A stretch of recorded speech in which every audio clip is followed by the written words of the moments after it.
अस्सलाम वालेकुम फ्रेंड्स। आज मैं आपको बताऊंगी कि आप तुर्की की शहरियत किस तरह हासिल कर सकते हैं और इसे हासिल करने के लिए आपको किन मराहिल से गुज़रना पड़ता है। ब्लू कार्ड के हसूल के लिए जिन बातों का ख़याल रखना ज़रूरी है, अगर आप उन पर अमल दरामद करेंगे तो आप तुर्की की बाकायदा शहरियत इख्तियार कर लेंगे। बहुत से हमारे पाकिस्तानी भाई ऐसे हैं जो तुर्की जाने के बाद बहुत गलत कामों में मुलव्विस हो जाते हैं, जिसकी वजह से वो वहाँ मुकम्मल शहरियत इख्तियार करने से महरूम रह जाते हैं। बहुत से ऐसे लड़के जिनकी उम्र तकरीबन 22 से 24 साल के दरमियान होती है, तुर्की में आए नए पाकिस्तानी यानी अपने ही भाइयों को लूटते हैं। इसी किस्म का एक वाक़या हमारे एक रिश्तेदार के साथ भी पेश आया। यानी वो तुर्की गए, उनको अभी गए हुए ज़्यादा वक्त नहीं गुज़रा था कि कुछ दिन के बाद ही कुछ लड़कों ने, ऐसा हुआ कि 24 से 25 साल के करीब जिनकी उम्र थी, उन लड़कों ने उनसे सलाम दुआ की और पूछने लगे, जनाब आपके पास सिगरेट मौजूद है? और इसी तरह थोड़ी देर के बाद चाकू निकाल कर उनको डराया धमकाया और सारी नकदी छीन कर फ़रार हो गए। अगर आप लोग इस किस्म की हरकत करेंगे तो किसी भी मुल्क में आपको शहरियत जो है उसका हसूल जो है वो मुश्किल हो जाएगा और आपको वहाँ की जो शहरियत है वो मिलना जो है वो बहुत ज़्यादा मुश्किल है। आज मैं आपको ये बताऊंगी कि आप वीज़ा किस तरह से हासिल कर सकते हैं। अगर आप पाकिस्तान से ही अपनी बेस दुरुस्त रखेंगे तो वीज़ा का जो हसूल है वो बहुत ज़्यादा आपके लिए आसान हो जाएगा। इस वीडियो में मैं आपको बताऊंगी कि आपने विज़िट वीज़ा किस तरह हासिल करना है और किस तरीके से आपको रेड कार्ड जो है वो मिल सकता है। तुर्की में जो सबसे बड़ा फ़ायदा है वो ये है कि आप विज़िट वीज़ा पर ही कोई ना कोई नौकरी जो है वो आराम से ढूंढ लेते हैं। इसमें कोई रोक टोक नहीं होती है आपको और आराम से आपको कोई ना कोई जो नौकरी है वो मिल जाती है विज़िट वीज़ा पे ही। आपको तुर्की में ये आपको सबसे बड़ा फ़ायदा होता है। विज़िट वीज़ा जो है वो 1 साल के बाद जो है उसको आपने 1 साल के बाद रिन्यू करवाना होता है और इससे आपको ये फ़ायदा होता है कि आपने करना क्या है, 3 से 4 साल के अरसे के लिए आपने वहाँ पे क़याम करना है। जब आप रुके हैं यहाँ 3 से 4 और 5 साल के अंदर अंदर आपने कितने 7 से 8,000 डॉलर जो हैं वो बचाना है। और इससे आपने क्या करना है, और ये जो रकम आप 3 से 4 सालों के अंदर बचाएंगे, इस रकम से आपने वहाँ पर आपने 10,000 के करीब डॉलर का एक फ़्लैट लेना है जो कि किसी भी इलाके में आपको आसानी से मिल जाएगा। फिर आपने वहाँ की परमानेंट रेजिडेंसी हासिल करनी होगी।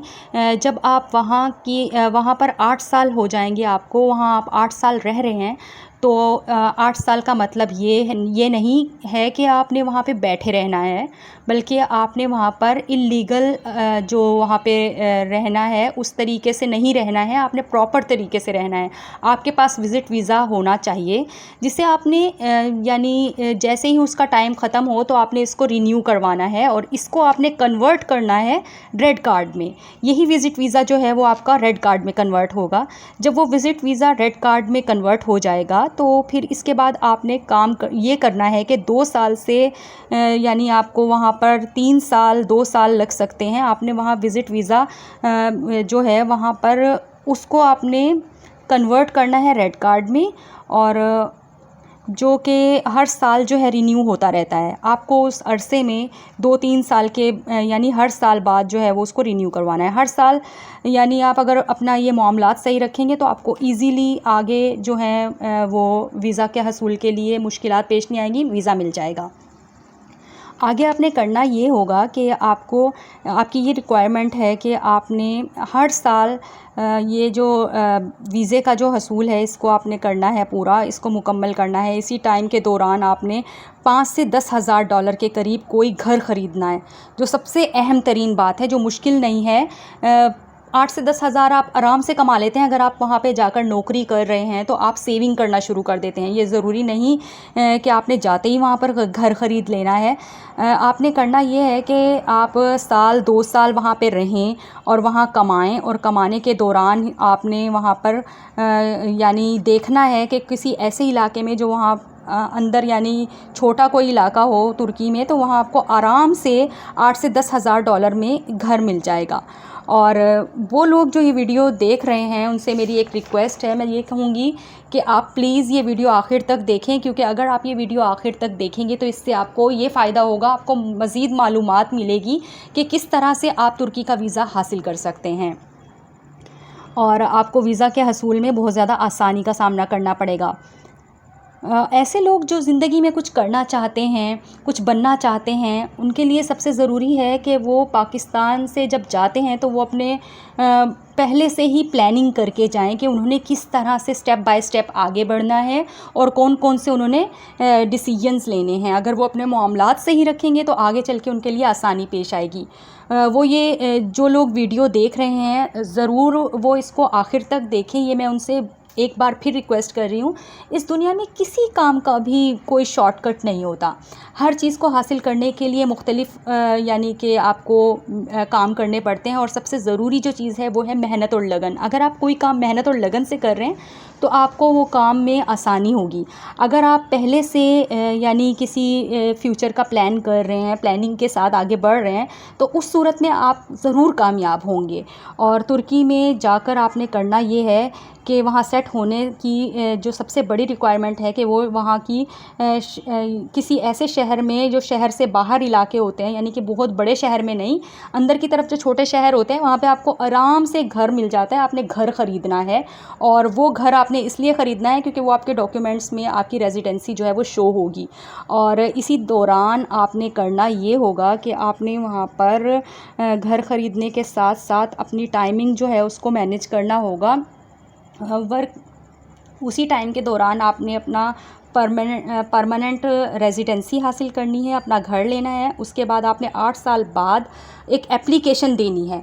8 साल जब मुकम्मल हो जाते हैं उसके बाद एक गवर्नमेंट की तरफ से एप्लीकेशन होती है जो कि आपको देनी पड़ती है। और जो सबसे बड़ी चीज़ है, आपको पास जो अपना घर होगा तो आपको वो एप्लीकेशन में सबसे ज़्यादा जो आसानी पेश आएगी वो यही होगी कि आपने वहाँ पे अपनी प्रॉपर रेजिडेंसी हासिल कर ली है। और ऐसा है कि अगर आपने ऐसा अपना घर शो कराया है, रिहाइश है आपके पास, तो आपको ईज़िली जो है वहाँ की नेशनलिटी मिल जाएगी। और परमानेंट रेजिडेंस कार्ड जो है वो फॉर्म जो है उसमें आप अटैच कर देंगे। ओरिजिनल पासपोर्ट के फॉर्म के लिए जो आपको चीज़ें रिक्वायर्ड हैं वो हैं आपका जो पहले ओरिजिनल पासपोर्ट था वो आपको वहाँ पे यानी शो करवाना होगा। उसके बाद आप जो वक्तन फ़वक्तन उसके अंदर हर साल के बाद रिन्यू करवाते रहे हैं वो आपने शो करना है। और आपको जो सबसे ज़्यादा मेन इसके अलावा चीज़ दरकार है वो है आपकी 4 बायोमेट्रिक फ़ोटोग्राफ्स जो आपको वहाँ पे देनी है और इसकी ज़रूरत आपको पेश आएगी। और इसके अलावा जो आपको चीज़ चाहिए वो है आपको ये प्रूफ़ करती है कि आपको कोई सोशल कर्ज़ा वग़ैरह आपने इस मुल्क के हुकूमत से नहीं लिया। आपने अपने मामलात सही रखे हैं, वहाँ पे जॉब करते थे, कमाते थे और आपके अपने बैंक बैलेंस में वो जो पैसे हैं आपकी मेहनत से यानी आपने वो कमाए हैं। वहाँ के किसी भी हुकूमत के सरबराहान से आपने कोई कर्ज़ वग़ैरह नहीं लिया है, इस चीज़ की श्योरिटी होनी चाहिए। उसके अलावा मैं आपको बताती चलूँ कि अगर आप वहाँ की रेजिडेंसी चाहते हैं तो आपको करना ये है कि आपने वहाँ पर काम करने के दौरान अपना बैंक में जो सैलरी आपकी आती है उस सैलरी की ये जो बैंक स्टेटमेंट है उसको वहाँ पे अटैच करना है। आपका यानी सैलरी का जो लेन देन है वो वहाँ पे आपकी शो करनी है कि आपकी बैंक बैलेंस क्या है। बैंक बैलेंस की स्टेटमेंट जो है वो भी बहुत ज़्यादा ज़रूरी है। और कैरेक्टर सर्टिफिकेट जो कि पुलिस रिकॉर्ड होता है वो आपने वहाँ पे शो करना है। अगर आप किसी मुल्क में रह रहे हैं तो वहाँ पे आप ये दिखाते हैं कि आप वहाँ पे किस तरह के शहरी थे, आपने वहाँ पे किसी किस्म का वायलेंस तो नहीं किया है और आपकी वहाँ पे इमेज कैसी है। किसी भी यूरोपियन मुल्क में रहने के लिए आपको ये अप्लाई करना पड़ता है। कैरेक्टर सर्टिफिकेट की बहुत ज़्यादा ज़रूरत होती है जिसमें ये लिखा होता है कि आप पुरसकून शहरी थे और आपके मामलात वहाँ पर किस तरह के थे। और जब आप ये कैरेक्टर सर्टिफिकेट देंगे तो उसके साथ साथ आप एक जो चीज़ मेन है वो है 100 से 500 लीला तक आपको मेडिकल इंश्योरेंस इशू किया जाता है जो आप आराम से हासिल कर लेते हैं। आपने सिर्फ 100 से 500 लीला ख़र्च करने हैं और आपको मेडिकल इंश्योरेंस भी मिल जाएगा। ये मैंने आपको कुछ 8 शराइत हैं जो बताई हैं वहाँ की तुर्की की नेशनलिटी हासिल करने के लिए। अगर आप इन तमाम 8 शराइत को पूरा करते हैं तो ये मुमकिन ही नहीं है कि आपको कोई भी किस्म की मुश्किल पेश आए, आपको वीज़ा आसानी से जो है वो इशू कर दिया जाता है। और सबसे मुश्किल जो इसमें से एक शर्त है वो घर का हसूल। आपने कोशिश ये करनी है कि आप किसी ऐसे इलाके में जो शहर से बाहर हो वहाँ पे घर ख़रीदें जो आपको 8 से 10 हज़ार डॉलर में आसानी से मिल जाएगा। और अगर आपके पास रेजिडेंस होगी तो वहाँ पे शो करके आप इजीली वहाँ की रेजिडेंसी हासिल कर सकते हैं और लीज़ पर भी दे सकते हैं उस घर को। आपसे आपका ये फ़ायदा है। और उसके अलावा आप ख़ुद भी चाहें तो रह सकते हैं। आप अगर रेंट पे घर दे रहे हैं तो उससे अभी आपको इनकम होगी, और अगर आप ख़ुद रह रहे हैं तो आप किसी और किराए के घर पे रहने से उन ख़र्चों से भी बच जाएंगे। इसलिए इन 8 शराइत को अगर आप मुकम्मल तौर पे पूरा कर सकते हैं और अपना यानी जो फॉर्म है उसको रिन्यू करवाते रहेंगे तो ऐसा हो ही नहीं सकता कि आप तुर्की में अपनी बाकायदा शहरियत इख्तियार ना कर सकें। क्योंकि बाकायदा शहरियत इख्तियार करने के लिए अपने मामलात को आप अगर शुरू दिन से ही सही रखेंगे तो ऐसा हो ही नहीं सकता कि आपको शहरियत ना मिले।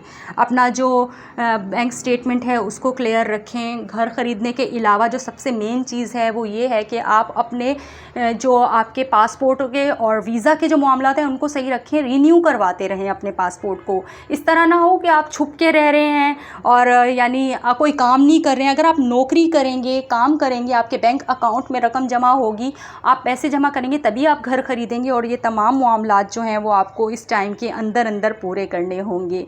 अगर आपको ये वीडियो पसंद आई हो तो प्लीज़ इसको लाइक ज़रूर कीजिएगा और कमेंट करके हमें अपनी राय से आगाह कीजिएगा। शुक्रिया।